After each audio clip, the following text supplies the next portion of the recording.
الحمدللہ وحدہ لا شریک لہ والصلاة والسلام علی من لا نبی بعدہ وعلی آلہ واصحابہ الذین اوفوا وعہدہ۔ حضرت شیخ الہند محمود حسن دیوبندی نور اللہ مرقدہ، جو ہمارے اکبر الاکابرین ہیں، ہمارے بڑوں کے بڑے ہیں، اور حضرت شیخ الہند رحمۃ اللہ علیہ علماء دیوبند میں وہ شخص ہیں کہ جب یہ کہا جائے کہ مولانا دیوبندی نے فرمایا تو اس سے مراد حضرت شیخ الہند رحمہ اللہ کی ذات گرامی ہے۔ مفتی محمد شفیع رحمہ اللہ تعالی مفتی دارالعلوم دیوبند اور مفتی اعظم پاکستان، وہ ارشاد فرمایا کرتے تھے کہ المطلق اذا یطلق یراد به الفرد الکامل، جب کسی چیز کو بغیر قید کے ذکر کریں تو اس کا فرد کامل مراد ہوتا ہے۔ حضرت شیخ الہند کے بارے میں جب یہ کہا جائے مولوی دیوبندی نے فرمایا تو اس سے مراد شیخ الہند تھا۔ معلوم ہوتا ہے کہ دیوبندیت کے فرد کامل کا نام شیخ الہند محمود حسن دیوبندی رحمہ اللہ تعالی ہے۔ اب حضرت شیخ الہند رحمہ اللہ کو پڑھنا بہت ضروری ہے، سمجھنا بہت ضروری ہے کہ شیخ الہند رحمہ اللہ تعالی کیا تھے۔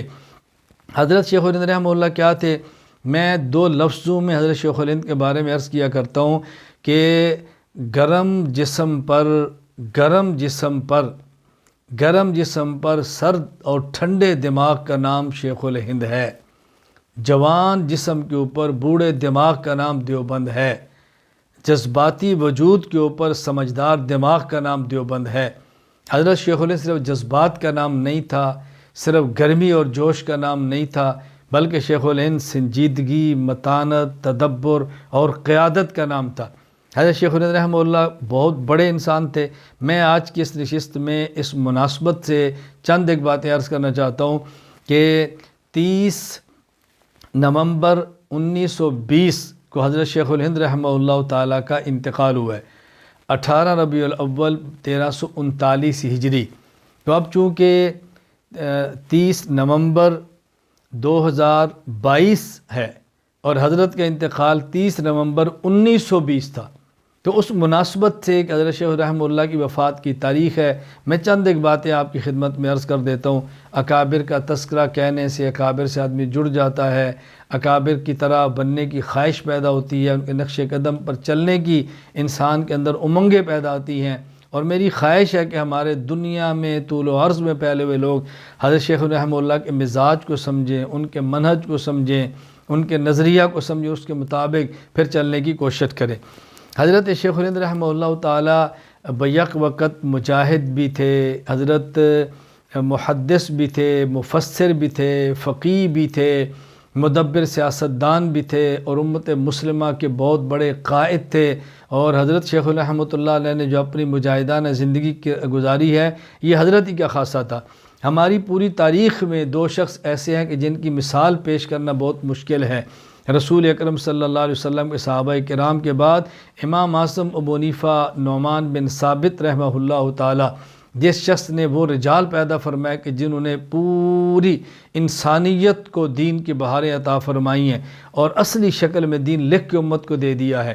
اور دوسرے شیخ الہند محمود حسن دیوبندی رحمہ اللہ تعالی، جس نے دنیا کے طول و عرض میں صحیح معنوں میں دین کو پیش کیا، اور ایسی افراد کی جماعت اور کھیپ تیار کی ہے کہ شاید اب مائیں ان جیسے افراد پیدا کرنے سے بانجھ ہو چکی ہوں۔ اللہ تعالی ہمیں بات سمجھنے کی توفیق عطا فرمائے۔ شیخ الہند رحمہ اللہ ایک کردار کا نام ہے، ایک قیادت کا نام ہے۔ میں بات طویل نہیں کرتا، مختصر بات عرض کرنا چاہتا ہوں۔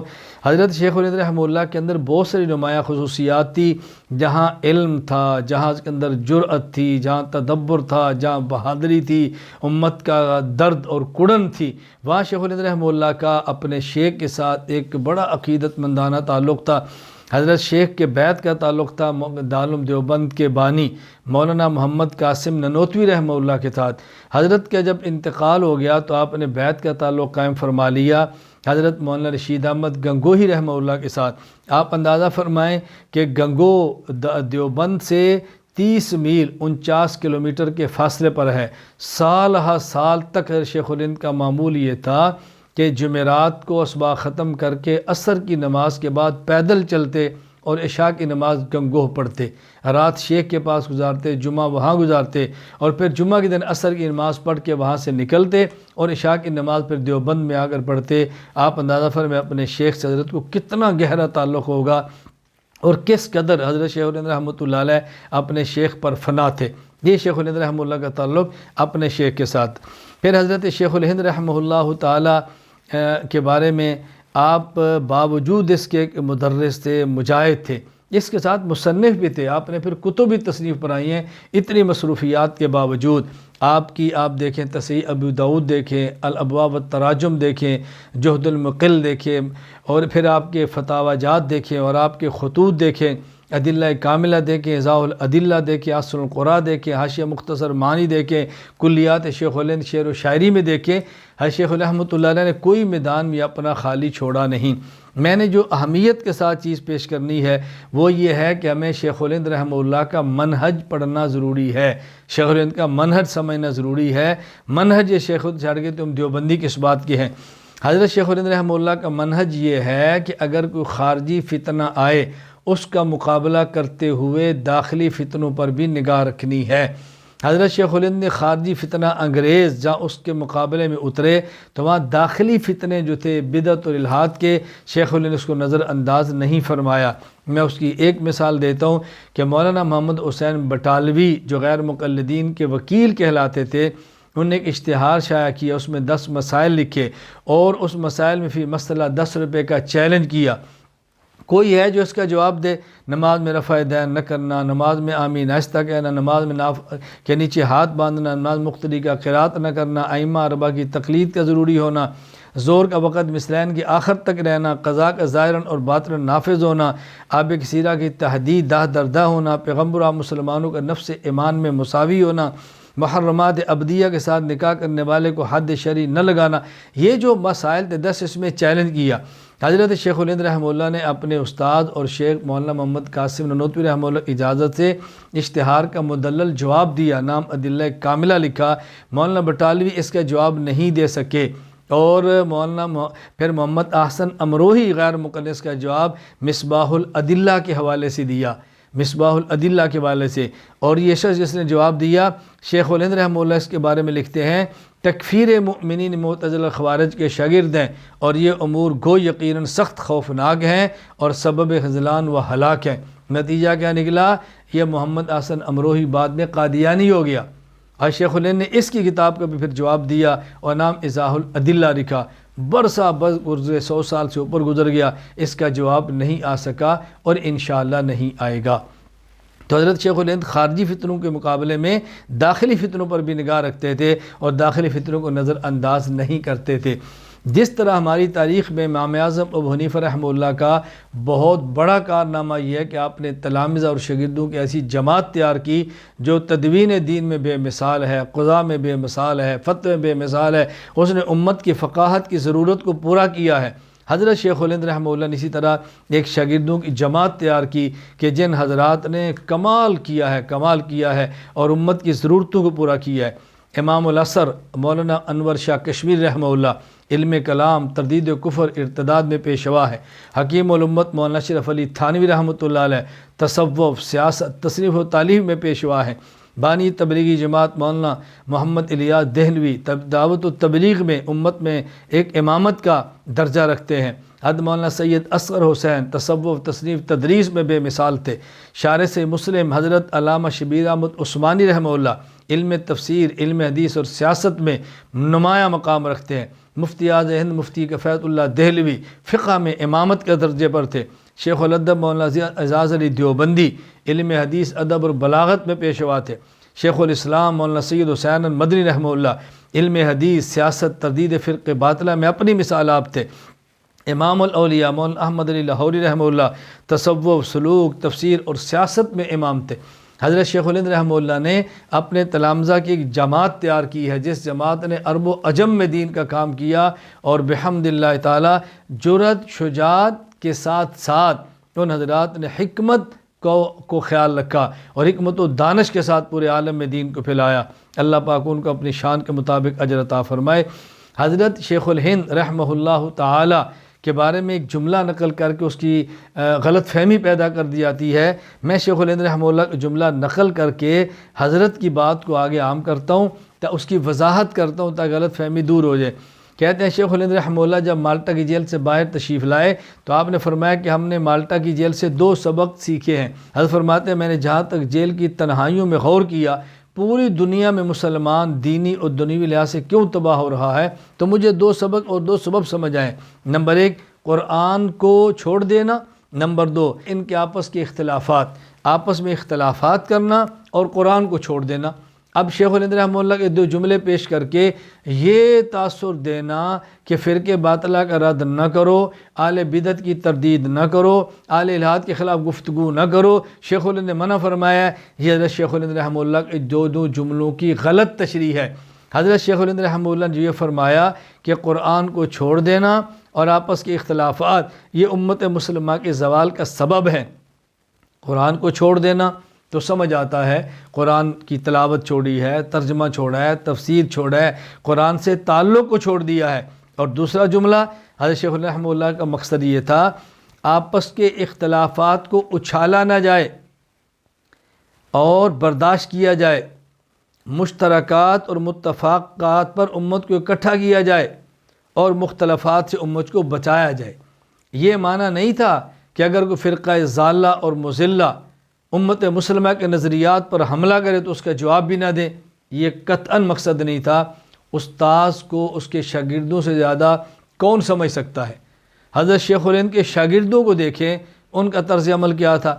جب امت مسلمہ کے نظریات پر اہل الحاد، اہل باطل، اہل بدعت نے حملہ کیا تو شیخ الہند کے شاگردوں نے کیسے جوابات عطا فرمائے؟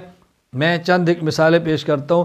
امام العصر علامہ سید محمد انور شاہ کشمیری رحمہ اللہ وفات 1352 ہجری، کتاب لکھتے ہیں فصل الخطاب فی مسئلۃ ام الکتاب، نیل الفرقدین فی مسئلۃ رفع الیدین، بسط الیدین، خاتمۃ الکتاب فی فاتحۃ الکتاب۔ یہ دیکھیں داخلی فتنوں کے رد میں کتابیں لکھی جا رہی ہیں۔ حکیم الامت مولانا اشرف علی تھانوی رحمہ اللہ وفات 1362 ہجری، فرقہ ضالہ خلاف کتب کیا لکھتے ہیں؟ الاقتصاد فی باس التقلید والاجتہاد، الکلام الفرید فی التزام التقلید، الارشاد فی مسئلۃ الاستمداد، حفظ الایمان، تغییر العنوان فی بعض عبارات حفظ الایمان، بسط البنان لکف اللسان عن کاتب حفظ الایمان، رد التوحد فی طلاق ذات التعدد، مفید المؤمنین فی رد المبتدعین، مفتی اعظم ہند مفتی کفایت اللہ دہلوی رحمہ اللہ وفات 1372 ہجری، دلیل الخیرات فی ترک المنکرات، خیر الصلاۃ فی حکم الدعاء للاموات، النفائس المرغوبہ فی حکم الدعاء بعد المکتوبہ۔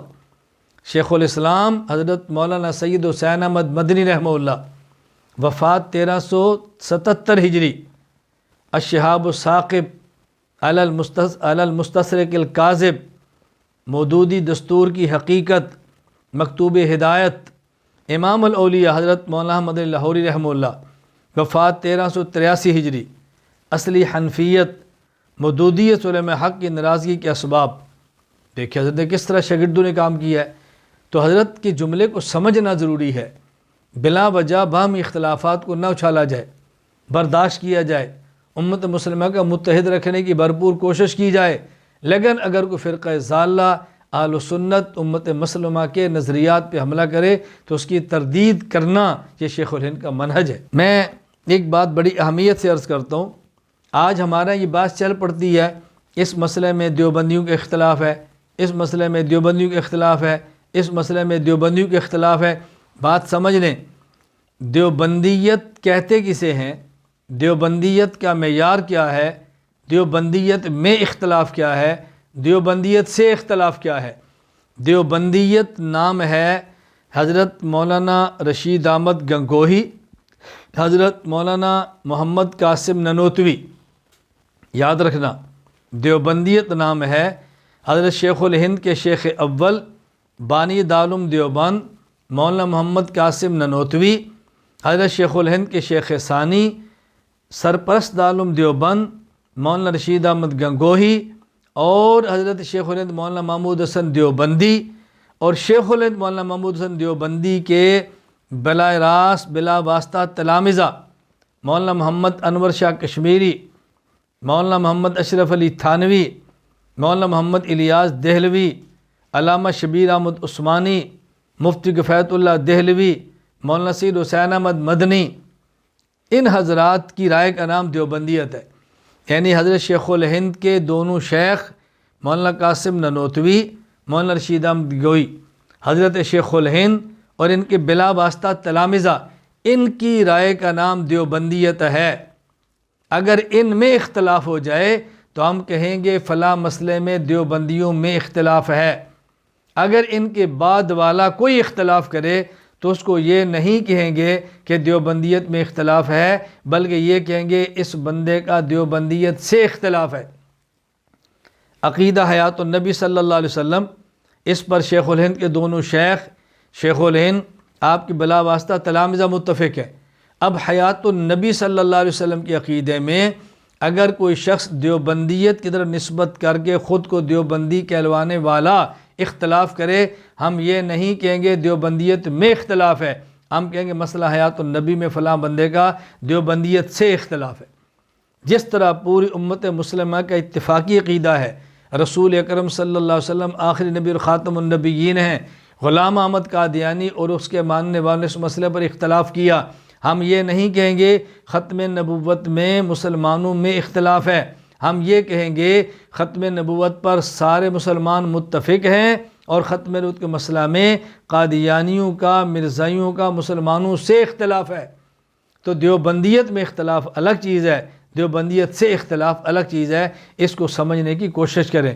میں آج بھی پوری دنیا سے تو عموماً کہتا ہوں، لیکن ہندوستان سے خصوصاً جو لوگ دیوبندیت کے ساتھ منسلک ہیں وہ دارالعلوم دیوبند پر نگاہ رکھیں، اپنے مرکز کو دیکھیں، اپنے مرجع کو دیکھیں، ان حالات میں وہاں سے آنے والی رائے کا احترام کریں تو انشاءاللہ العزیز حالات بہتری کی طرف جائیں گے۔ اللہ تعالیٰ مجھے اور آپ سب کو اپنے اکابر کے مسلک اور منہج کے مطابق زندگی گزارنے کی توفیق عطا فرمائے۔ وآخر دعوانا الحمدللہ رب العالمین۔